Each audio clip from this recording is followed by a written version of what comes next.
We're continuing our study this morning of the Ten Commandments. This morning we're taking a look at what we number as the seventh commandment. If you need an explanation of the numbering, I'll refer you again to the teaching from the first week as we started studying this. That was about 4 weeks ago now. What's the seventh commandment about? Wealth, money, possessions, and stealing, right? What's the seventh commandment say? It says this. Can you read it with me? You shall not steal. What does this mean?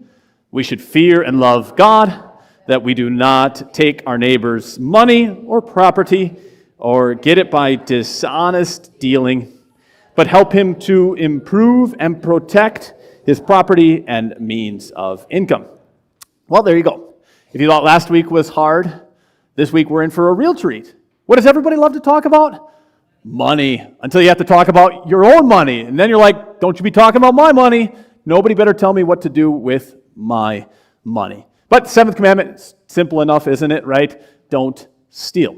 Don't take what doesn't belong to you. Don't take somebody else's possessions. And on the face of it, that's pretty straightforward.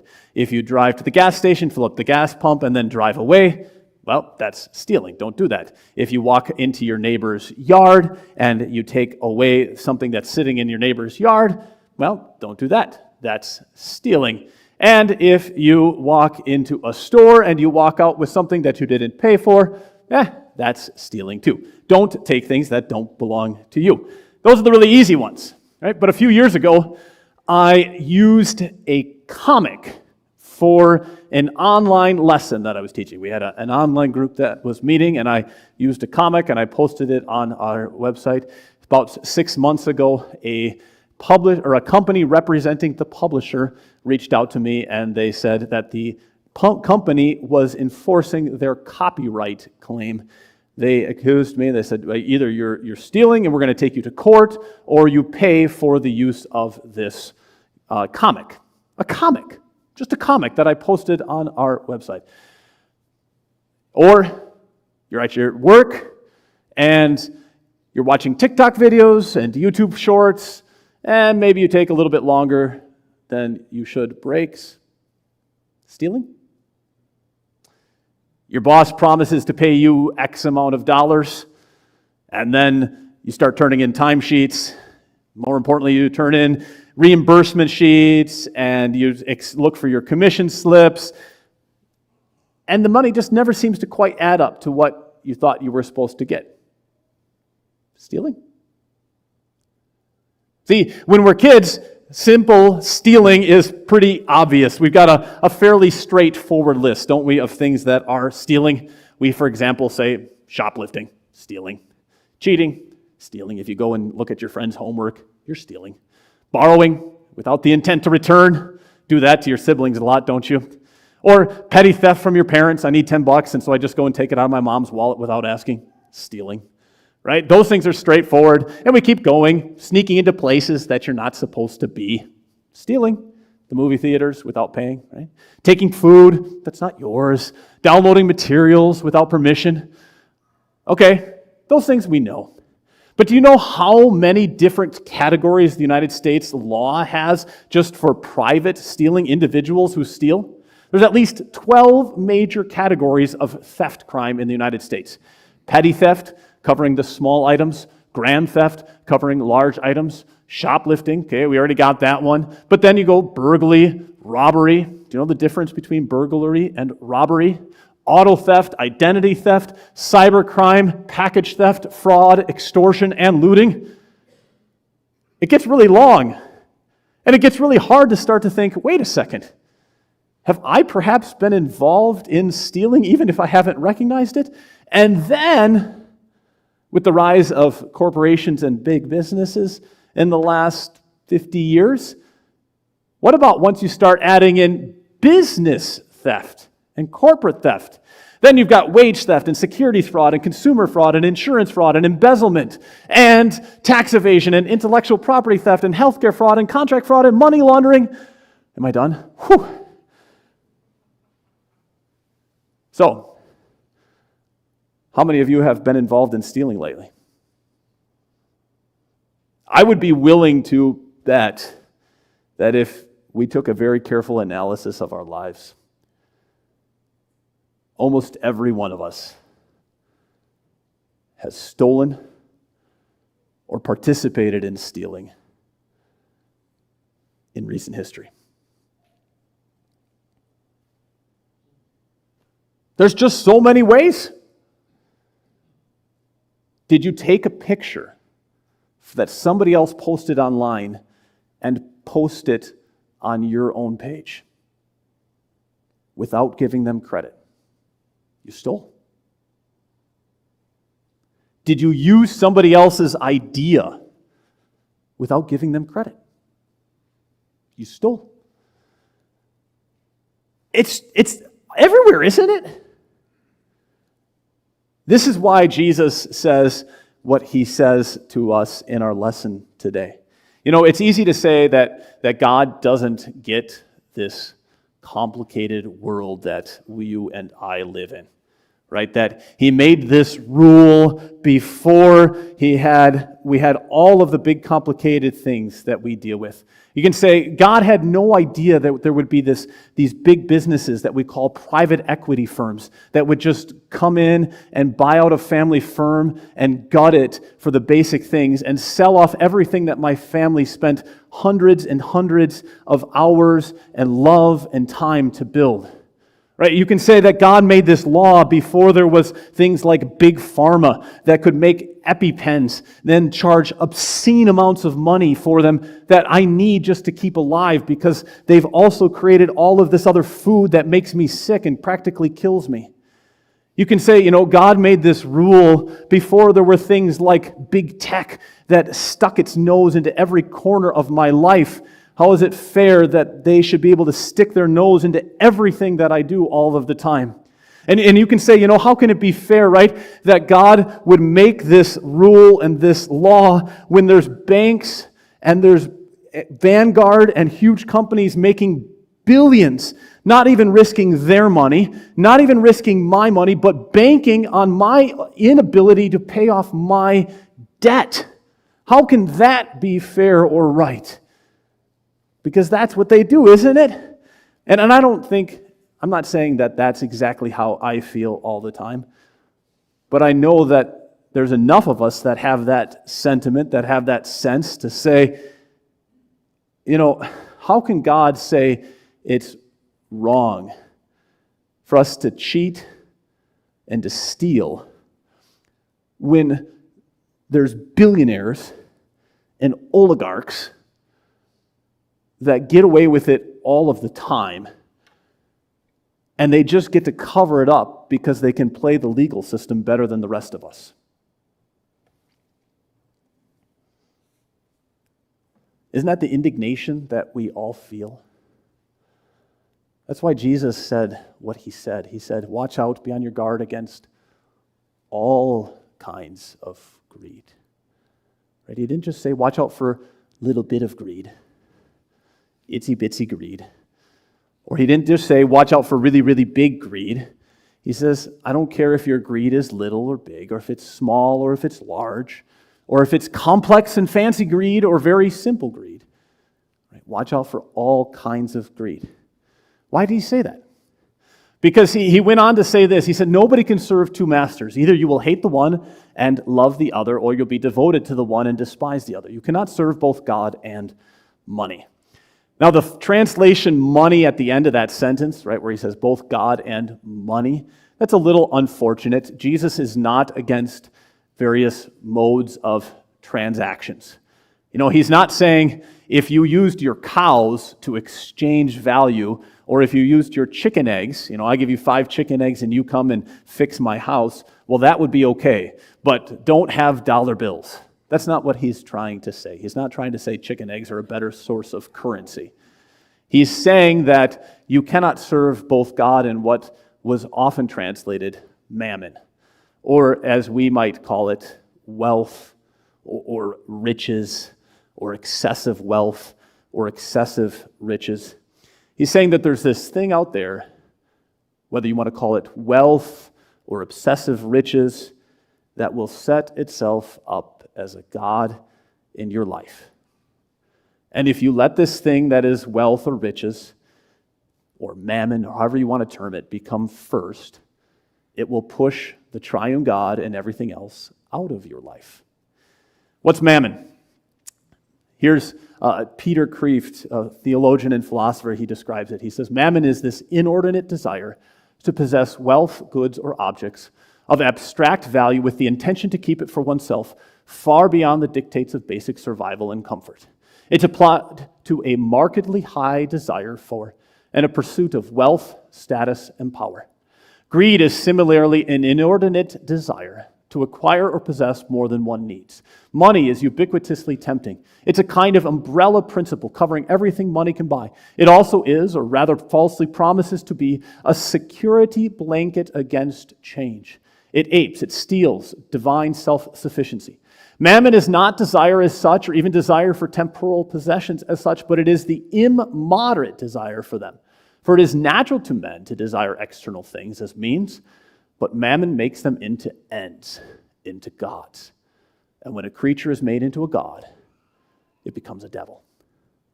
Right? So if money has become a means to an end, or is a means to an end in your life, great. But if money is the end in itself, then it's become an evil.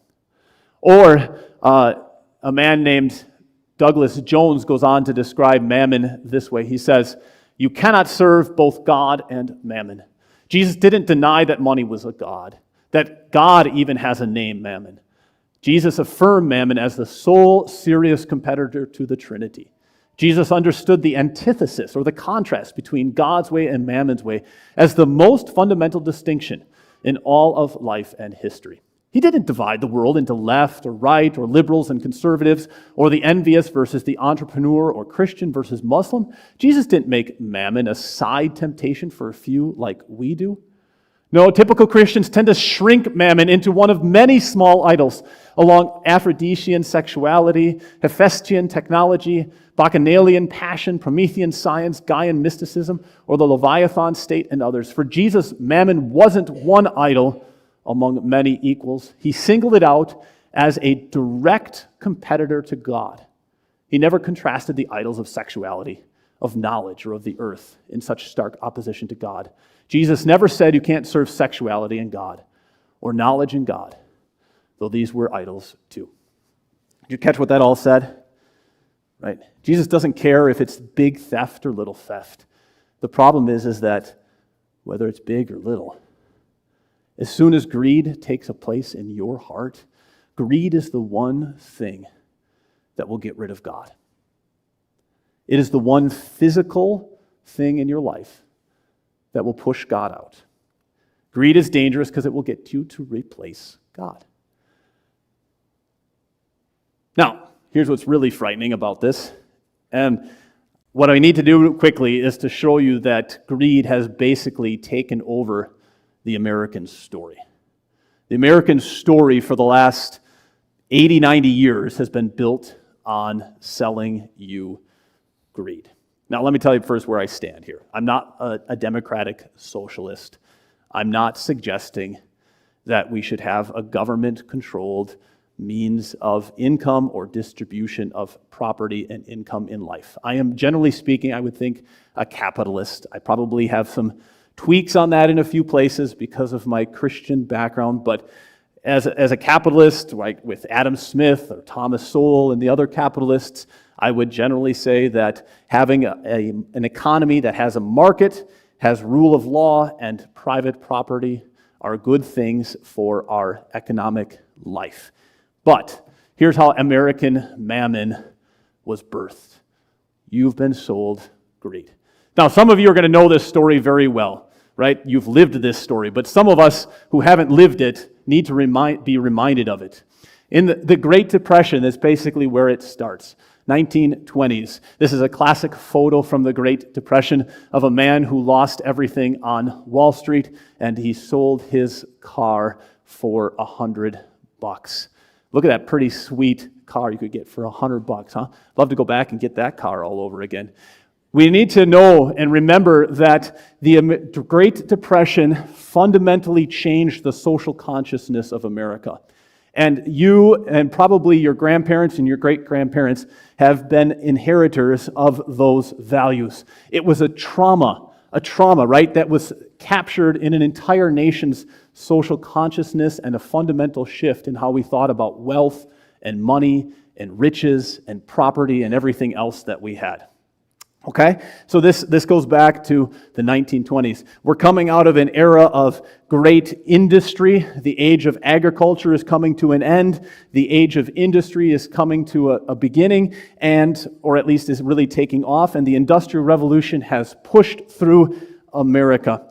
Then the Great Depression hits, and it shocks Americans in a way that you and I can only vaguely begin to imagine. You have to think like the psychological trauma of COVID, but instead of it affecting only maybe 4 or 5% of the population significantly, because that's all people who died, you have to think it's like 90%.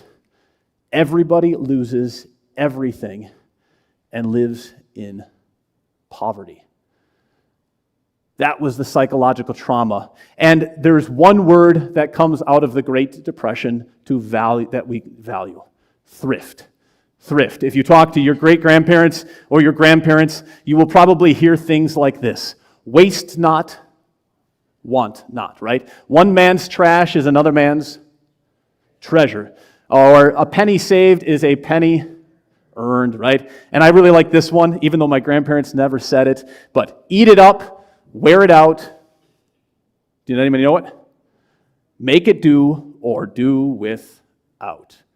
Every one of those sayings comes from the Great Depression. Every one of those pieces of mindset and wisdom comes from the Great Depression. Those were things that were baked into our lives. So there's this scarcity mentality, right? This desire to save so that people become incredibly fiscally conservative, in some cases in ways that we have never seen since. I remember that's where my grandma got the idea of the Clean Plate Club. We're going to rewash baggies. My grandma even had the sign above her toilet, and this is a little bit crude, so excuse me, but if it's yellow, let it mellow. If it's brown, flush it down. Because she didn't want us to flush the toilet. That's a generation with a shared consciousness of being very, very thrifty. Then World War II happens. All these thrifty kids go off to war. Meanwhile, back home, we ramp up our production ability so that we can go to war. The Industrial Revolution pushes along all of this ability to make stuff. America is making more and more goods and services. And then on top of that, prior to the war, prior to the Great Depression, probably only 20% of American women participated in the workforce, although that number was on the rise. After World War II, participation by women grew greatly. You can see this. So after World War II, between the period of about 1945 and 1980, labor force participation by women went from about 30% to over 55%. Now, what do you make out of that? That tells us two things. First, American productivity skyrocketed. And second, American households had dual incomes for the first time. Our ability to have money rose rapidly. So here's American production on a little chart. Similarly, over that course of, say, 40 to 50 years, American production increased by at least 3 to 4-fold. In 40 years, we produced 3 to 4 times as much stuff. So what have we now learned? To another value, right? The value of production. You've got thrifty people that are incredibly productive. And during World War II, one major thing happens. The entire rest of the world falls apart. Hiroshima, during World War II, a city of 350,000, overnight becomes nothing. Almost everybody gone. London, the greatest city of commerce in the world in the early 1900s. This is the ports of London after World War II. Not a single good could come in and out of the port. So what happens to the world? Suddenly, America is this military powerhouse, and the rest of the world has almost no productive ability. And Americans come back, and what do? We make babies. We do what we're best at, right? The baby boom takes off, and Americans have this amazing capacity then to produce new life. We're filled with thrift, we're filled with production, and there's new babies, and so we need to come up with a new value. We've got all of these babies, we've got all of this productive capacity, we have all of this economic capacity, but where's it all going to go? Right? All those factories aren't going to get shut down. All those people aren't going to lose their jobs and quit. What are we going to do? Consume. And this becomes then an American value. And if you don't believe it, here's an example. Let me give you one example of this. I should have put it up because it's such a shocking quote. Victor Lebeau, he says, "Our enormously productive economy demands that we make consumption our way of life, that we convert the buying and the use of goods into rituals, that we seek our spiritual satisfaction, our ego satisfaction in consumption. We need things consumed, burned up, replaced, and discarded at an ever-accelerating rate." Do you hear what he said? He said, our productive economy demands that we make consumption our way of life. That we, in fact, turn buying and selling into spiritual rituals. That we seek our spiritual satisfaction in the buying and the selling. What does he want to do? He just said he wants to take your God and replace it with money. He literally says, we want to take all of the spiritual religious significance that you had in life, we're going to rip it out, and we're going to replace it with the act of consumption. And so during the 1940s and following, a big project begins to replace all of your spirituality with consumption. And thus rises advertising. Now, we don't have time to explain and deal with the entire philosophy and strategy of advertising in the next 10 minutes. But to put it shortly and quickly, right? Sigmund Freud's nephew figured out how to advertise, and they came up with a process called the story wars. Jonas Sachs describes the story wars, and he says, okay, so then Freud's nephew sold you on three big ideas. Ever since, they've come up with three things. First, to convince you that your basic things that you have in life are inadequate. Americans post-World War II had all of the food and the water and the homes and the safety and everything else that we needed for basic life. We were at the top of our existence, achieving what Maslow calls self-actualization. And thus a war began to say, oh, but no, all of the things you have are not actually good enough in life. You need better water, you need better food, you need better homes, you need better safety, better protection. We go back to the bottom and convince ourselves again that we're missing something. On top of that, manufacturers come up with concepts of planned obsolescence and perceived obsolescence. Planned obsolescence is to say, we could make this thing last for 100 years. And how many of us haven't gone through the experience where we bought a washing machine or something else back in the 1980s and it still lasts to the 2010s and we say, they just don't make things anymore like they used to. That's because they don't. There is literal planned obsolescence built into everything that we buy, and then on top of that added perceived obsolescence, so that you can say to yourself, well, that dress looked nice last year, but it just doesn't look good anymore. We're supposed to perceive that what we have is just not good enough. Advertising put on these three things. And so a war has been waged against you and I for the last 75 years to destroy our spiritual life, to convince us that mammon should be our God. Now, am I saying that every single advertiser, every single marketer, every single manufacturer in the last 75 years has been out to get you? No, not at all. But there are philosophical assumptions built into the entire commercial enterprise of the last 75 years to get you and I to consume as our spiritual practice and thus to replace our God. If you find greed as part of your life, that's why. So what do you and I do? Maybe this summary from Jonas Sachs puts it too pointedly even. The Puritan values of thrift and modesty were smashed and abandoned for easy consumer credit, conspicuous consumption, and deep personal relationships exchanged with brands. In terms of epoch-making changes, this has been a profound shift as the atom bomb. Now, I feel this pull as much as you. I pull out my Facebook feed or my little email marketing things, and I see all of the cool advertisements. I'm like, oh, I just got to have that new thing. Says who? Right? I feel the pull, though, just as much as you. How do we stop stealing? Two things. First, we need to get rich. Like really obscenely rich. Out of this world, we don't care about anything they want to sell us rich. Now, if you want to get rich, how are you going to do it? You could steal. Okay, we just heard that that's wrong. You could try to win the lottery. Your odds on that are pretty slim.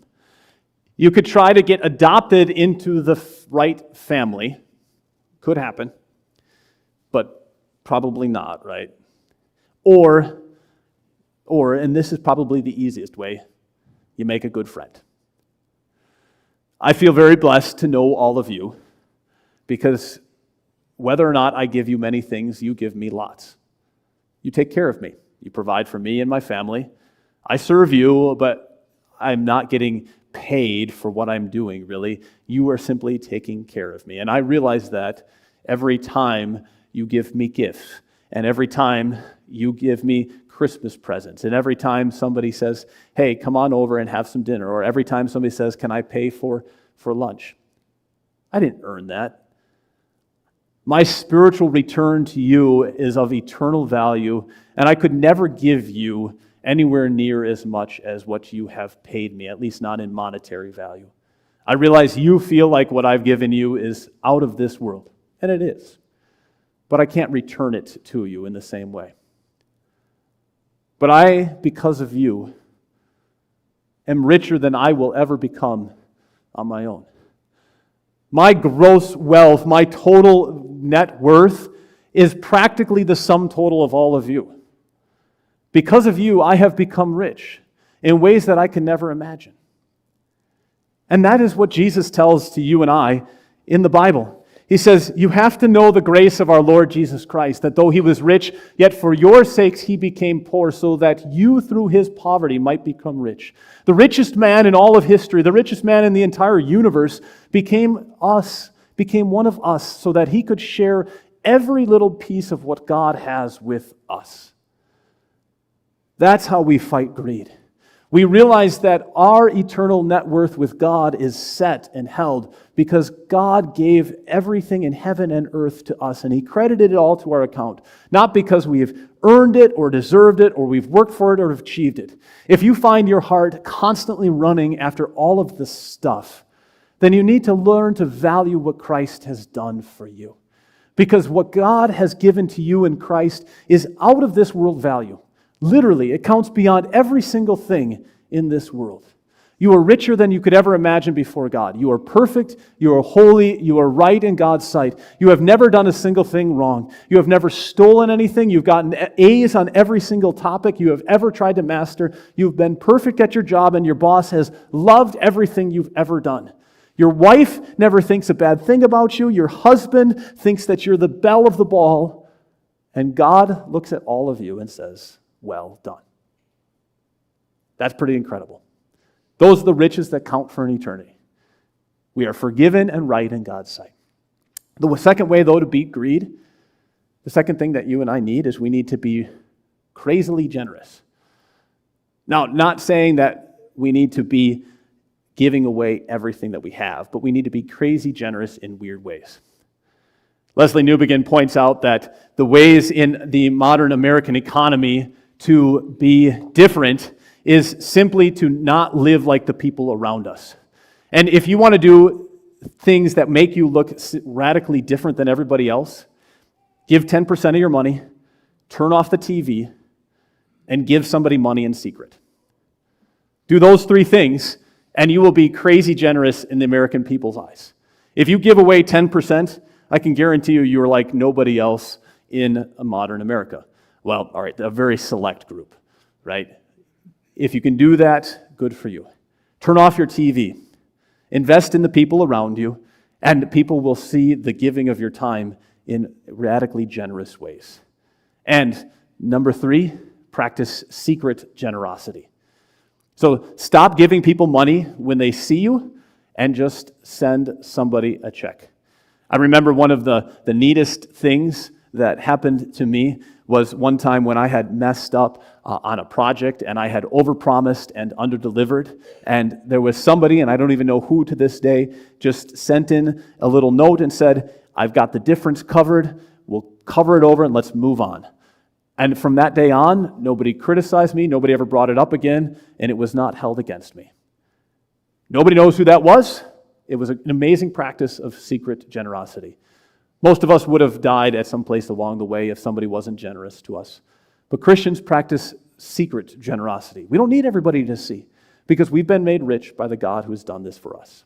That's how you and I can stop stealing. That's how we stop being slaves to greed, and we live with radical or crazy generosity. It's because of the one who's made us rich. Let's pray that God would make us do that as we confess our faith this morning with the words of the Apostles' Creed. Would you stand with me, please, as we confess together?